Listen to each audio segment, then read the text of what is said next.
this part of the world, Dubai, the Emirates are well placed. The center of gravity. A transition where demographics, economics, and technology come together. And through coming together, they determine the growth rates and prospects of different regions. And with a lag, which is about 20 to 30 years, that shapes economic power and might. This is a desert, very little water. This is a place which is hostile to population growth. And yet Dubai has been able to overcome this to create this extraordinary, vibrant city. And that shows that with the intelligence and with the resources, you can do extraordinary things anywhere.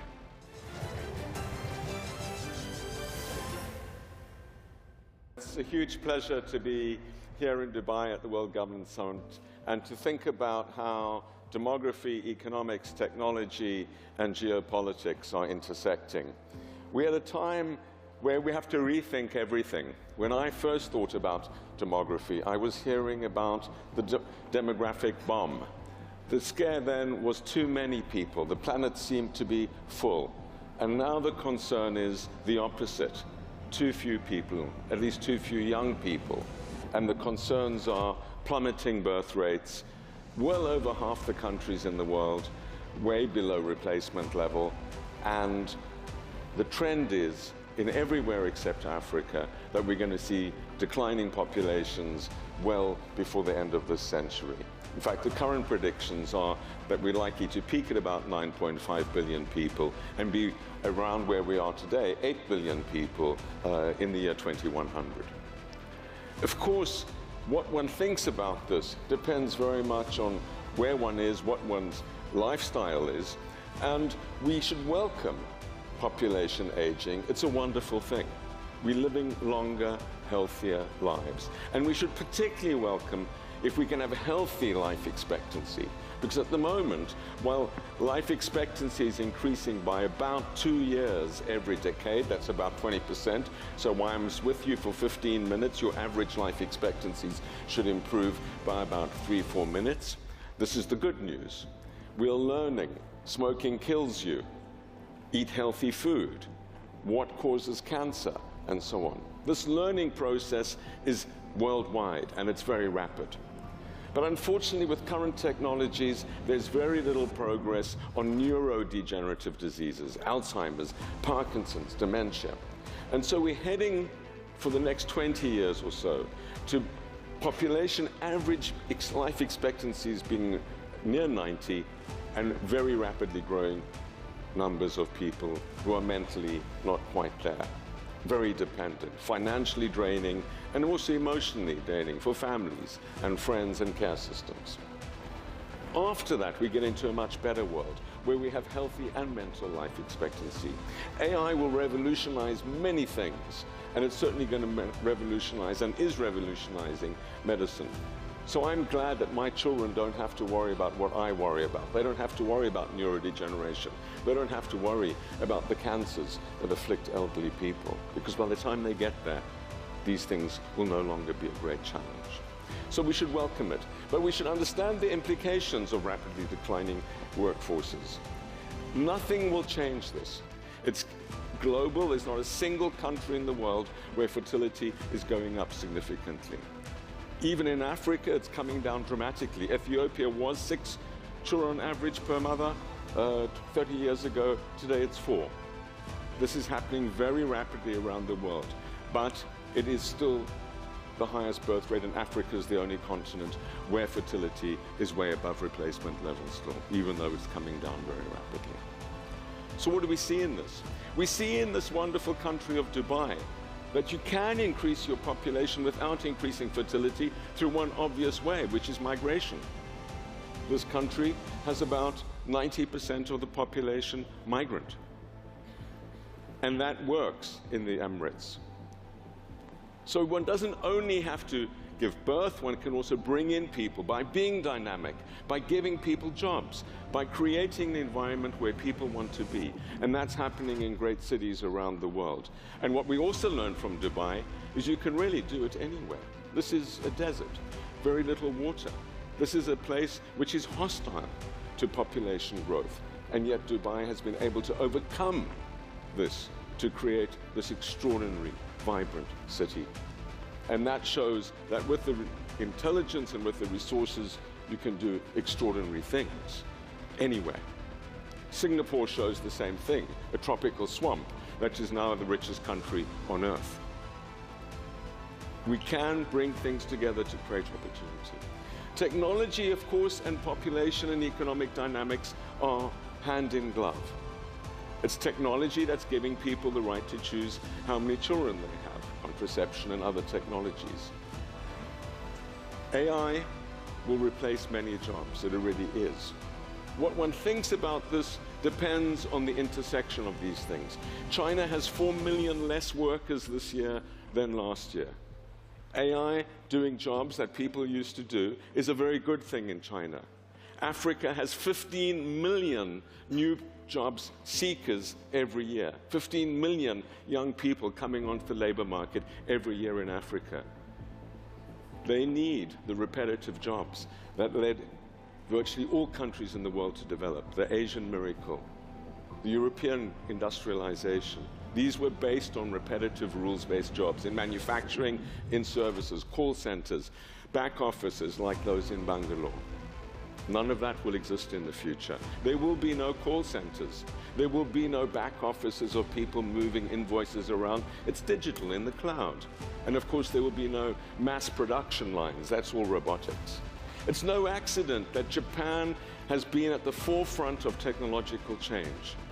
It invented robotics. It invented vending machines and automation because it also was at the forefront of demographic change.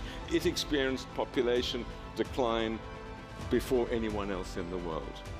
And that led to the relative cost of labor and capital changing and the desire to supplement and replace, in sometimes, people with machines. And that's why automation came from Japan. But this is, of course, global now.